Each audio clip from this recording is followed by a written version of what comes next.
అరే నువ్వు రారా కిట్టిగా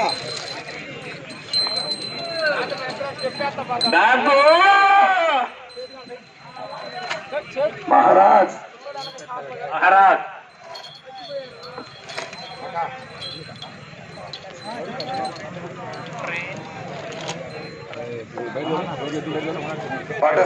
జూనియర్ పందెం అండి.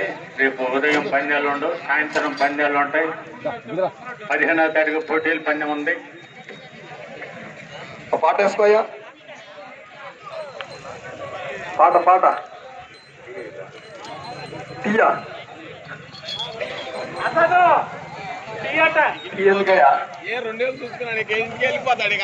ఈ జత తదుపరి వెంటనే 7వ జతగా శ్రీ అయ్యప్ప స్వామి వారి ఆశీస్సులతో కేవీఆర్ బుల్స్ కటకం లక్ష్మణ్ కుమార్ గారు ఇనిమెట్ల రాజపాలెం మండలం పల్నాడు జిల్లా వారి జత భైరవ గరుడ జత రెడీగా ఉండాలి. ఆ తదుపరి 8వ జతగా శ్రీ లక్ష్మీ నరసింహస్వామి వారి ఆశీస్సులతో కొండూరు రాంగోపాల్ రెడ్డి గారు కుంపరమాందిన్నే సిరివెల్ల మండలం నంద్యాల జిల్లా వారి జత రెడీగా ఉండాలి.